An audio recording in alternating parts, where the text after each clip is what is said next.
ফয়সাল বিপ্লব সাহেব এবং এই সাজ্জাদ হোসেন সাগর, যিনি একাধিক হত্যাকাণ্ড ঘটিয়েছেন, 7 দিনের রিমান্ড প্রার্থনা করেছিল। বিজ্ঞ আদালত তাদেরকে 5 দিনের রিমান্ড মঞ্জুর করেছে। সত্য আর মিথ্যার যুদ্ধ চলছে। বিপ্লব চলাকালীন সময়ে যেভাবে এই এলাকার জনপদের মানুষগুলোকে যে সময় দিয়েছে, তার পক্ষে কোনো মানুষ হত্যা করা সম্ভব।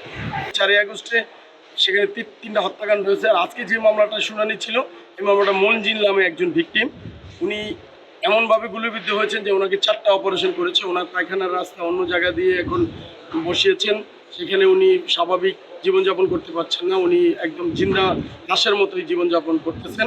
আমরা বিজ্ঞ আদালতে এই বিষয়টা তুলে ধরেছিলাম এবং আমরা তদন্তকারী কর্মকর্তা ফয়সাল বিপ্লব সাহেবকে এবং সেই সাথে শুটার সাজ্জাদ হোসেন সাগরকে 7 দিনের রিমান্ড প্রার্থনা করেছিল।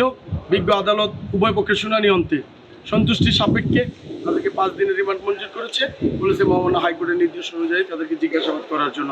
আমরা আশা করি ফয়সাল বিপ্লব সাহেব এবং এই সাজ্জাদ হোসেন সাগর, যিনি একাধিক হত্যাকাণ্ড ঘটিয়েছেন, আশা করি ওনারা বিজ্ঞ আদালতের নির্দেশ অনুযায়ী রাষ্ট্রকে যথাযথ সহায়তা করবেন। তারা এই মামলার ঘটনার সাথে অর্থদাতা, অস্ত্রদাতা এবং বিগত সরকারের কারা কারা এই ঘটনার সাথে জড়িত, দেশি এবং আন্তর্জাতিক মহল থেকে কারা কারা জড়িত আছে, আশা করি তারা সেটা আদালতের নির্দেশ অনুযায়ী রিমান্ডে জিজ্ঞাসাবাদে প্রকাশ করবেন।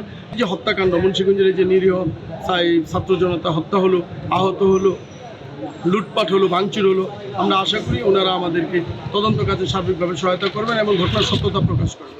এই রিমান্ডের 167 দেখা করলে যে উপাদানগুলো পাই, সেই রিমান্ডে নেওয়ার কোনো একটি উপাদান প্রসিকিউশন ফয়সাল বিপ্লবের বিরুদ্ধে উত্থাপন করতে পারে।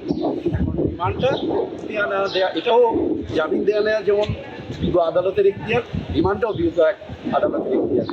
সত্য আর মিথ্যার যুদ্ধ চলছে। বিপ্লব চলাকালীন সময়ে যেভাবে এই এলাকার জনপদের মানুষগুলোকে যে সময় দিয়েছে, তার পক্ষে কোনো মানুষ হত্যা করা সম্ভব। যেভাবেই ঘটনাগুলো ঘটেছে, এর প্রকৃত তদন্ত হয়ে প্রকৃতি অপরাধীরা বেরিয়ে আসুন।